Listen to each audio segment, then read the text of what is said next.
two quick remarks. First, there's some glitter on my face throughout this video. That's from my kid, I'm sorry. And secondly, just to be totally clear, this video is about giraffe mating. Okay, I think we can start. Good morning, Hank, it's Tuesday. So yesterday someone tweeted to us, "You two do great work, have helped many, but sometimes I miss the days when you just made videos about giraffe sex." Fair enough, so let's just recap the basics of giraffe sexuality. The majority of giraffe sex, according to one study, up to 90% occurs between two males. There's also occasional same-sex mounting between female giraffes, so heterosexual giraffe sex is not really the dominant form of giraffe sexuality, but it is how the babies get made. Now, giraffes can mate for procreation year-round, but they tend to do it during the rainy season. Food is less scarce because they're less stressed out, and also because plentiful food makes the prospect of a giraffe pregnancy slightly less terrifying. So here's how it goes down. First, a male giraffe uses his head to poke a female giraffe in the butt. This sometimes causes the female giraffe to pee, as you can see here, and then the male giraffe will smell and or taste that pee to determine if the female is fertile, which she is about 4 days out of every 2 weeks. If the pee tastes right and everybody is on board, the male will stand behind the female for a while until it's time for the magic to happen. The magic being a period of intercourse lasting less than 2 seconds. This extremely brief encounter is followed by more than a year of pregnancy, at the end of which female giraffes usually produce a single calf, often born 6 feet tall and weighing over 150 pounds. Needless to say, this is an inefficient process. I mean, first you've got to get a male giraffe to sexual maturity, which takes at least 7 years. Then you got to have enough food for the giraffes not to be stressed out, and then you got to have the right tasting kind of pee, and then you got to be pregnant for 400 days, and then you usually just get one baby, albeit a gigantic and adorable baby. And even after that, your baby is very vulnerable to predators because it's so small and bad at running, but you can't like pick it up and put it in your pouch and hop away because you're not a marsupial. All of this means that when giraffe populations go down, it's really hard for them to recover. And they are going down. In fact, a new report says that giraffe populations have fallen by around 40% since the 1980s. There are now only about 98,000 giraffes in the world, and they've just been moved to threatened status by the International Union for the Conservation of Nature. The cause of the giraffe's decline is, of course, humans, mostly through habitat destruction and hunting. So it can be really hard to fathom just how thoroughly humans have reshaped the planet in the last few hundred years, but here's a bit of context. The total combined weight of living humans right now is around 300 million tons. The total combined weight of our livestock, from sheep to chickens to cows, is around 700 million tons. And the total combined weight of every non-human, non-domesticated large animal on Earth, every penguin and elephant and shark, every whale and giraffe and lion, all of them combined, is less than 100 million tons. When geologists talk about the Anthropocene, the geologic age of humans radically reshaping the planet, that's part of what they're talking about. The Earth's bacteria, by the way, have a combined biomass north of 350 billion tons, but I digress. Right, so I think giraffes have a reasonably good chance of surviving the Anthropocene despite their inefficient mating. And that's not because their necks allow them to reach food other animals can't reach, or because their kicks can literally kill a lion. It's because humans like them. We want them in the world, or at least I hope we do. And it really is our choice. If we lose the giraffe forever, there will only be one reason why: humans.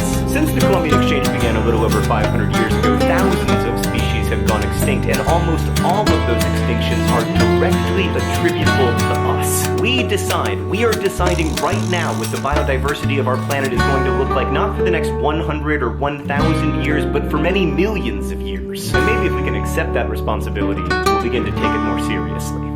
Hank, I'll see you on Friday. Glitter.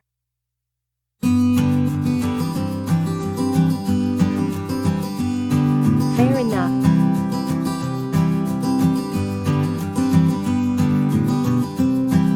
Recap.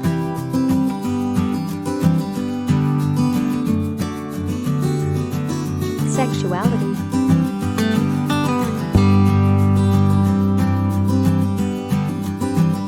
Heterosexual.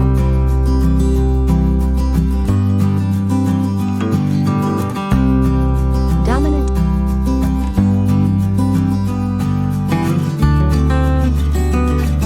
Procreation.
Domesticated.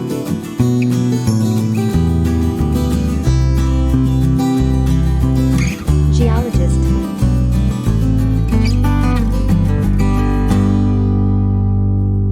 Geologic age.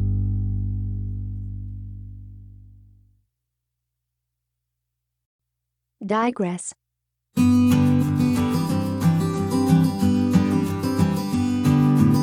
Biodiversity.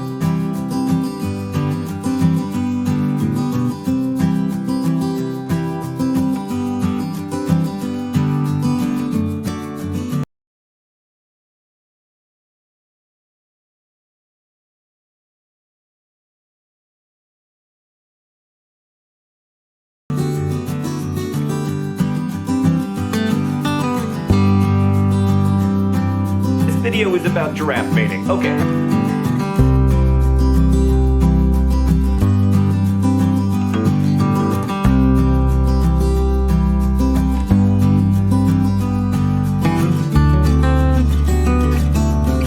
Giraffe sex, according to one study, up to 90% occurs between two males. There's also occasional same-sex mounting between female giraffes, so heterosexual giraffe sex is not really the dominant form of giraffe sexuality.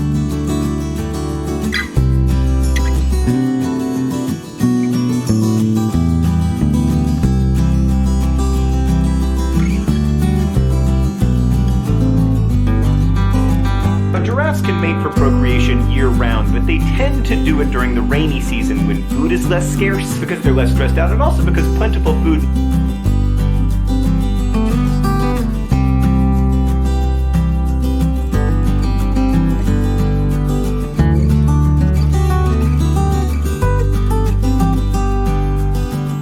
Needless to say, Hank, this is an inefficient process. I mean, first you've got to get a male giraffe to sexual maturity, which takes at least 7 years. Then you got to have enough food for the giraffes not to be stressed out, and then you got to have the right tasting kind of pee, and then you got to be pregnant for 400 days, and